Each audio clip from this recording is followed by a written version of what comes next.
नमस्कार। पवित्र अमरावती कटक रु आपण को स्वागत करुअछि। आमे आपण को नेमाल पीठ र गुप्त स्थान संबंध रे आपण को प्रकाश करिथिलु। परवर्ती समय रे आमे सिद्ध महापुरुष गोस्वामी अरखित दास कर पवित्र ओलाशुणी पीठ को मध्य आपण माने देखिथिले।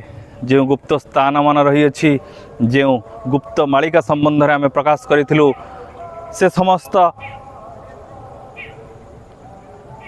गुप्त स्थान ए संसार रे लुक्कायित होई रही अछि। कोनोसी पुस्तक रे लिपिबद्ध नाही।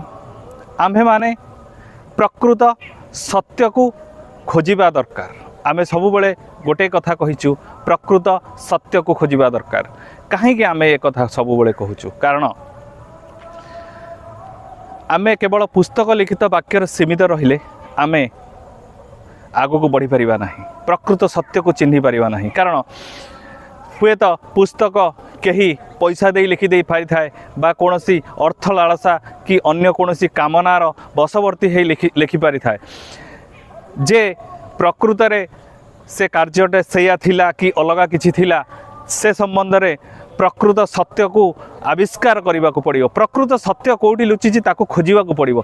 केवल किए कहीदेला, पूर्वपुरुष माने कही जाइछंती बा कहीं आमको कौनसी पुस्तक माध्यम रे बा कौनसी वाक्य माध्यम रे आम निकट को आगमन करिछि, सेही केवल सेही वार्तार ही आम रहीगले आम प्रकृत सत्य को खोजी पारिबा नाही। तेणु प्रकृत सत्यता कौन ताकू आमे माने खोजा को पड़ो, चिन्हट करने को पड़ो। यह ही सत्य जे से भली दिव्य कृपा नथिले कौनसी मानव महामानव हो पारे नाही। समस्तंक पाखरे भगवान कर अंश रही अछि। भगवान कर अंश को जे उज्जीवित करि पारे, से संसार रे दिव्य मानव होई ठिया हुए। प्रकृत सत्य निजर शरीर मध्य लुचि रही। निज शरीर को यदि प्रकृत रे आमे चिन्हि पारिबा, जदि प्रकृत सत्यर स्थान को आमे खोजी पारिबा, ताले निश्चित भाव रे आमे माने प्रकृत सत्य को खोजी पारिबा।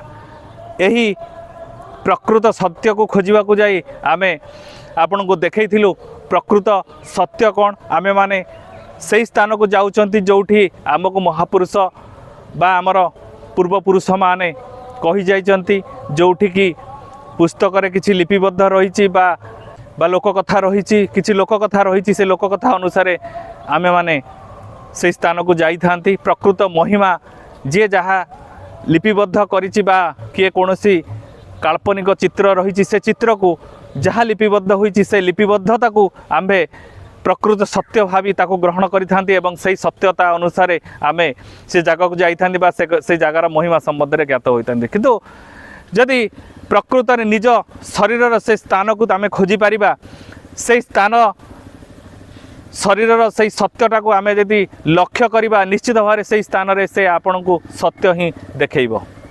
तेणु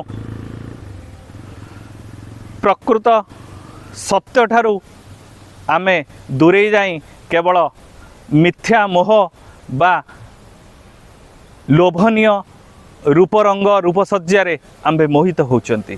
प्रकृत सत्य को आम्भे खोजु नाहंती। प्रकृत सत्य कोठी लुचिछि, से संबंध रे आमको ज्ञात होबा को पड़िबो। सेथि निमित्त आम्भ को प्रकृत रे आम शरीर से दिव्य स्थान को खोजिले, से दिव्य स्थान ही चिन्हित करिबो प्रकृत सत्य कोठी लुचिछि। केवल पुस्तक लिखित बा कहीं कही जाइछंती पूर्वपुरुष मानक द्वारा चिन्हित होइछि, से स्थानर महिमा कोठी लुचिछि। आमे प्रकृत स्थान को खोजिबा निमंते निजस्व निज शरीर से स्थान को आम्भे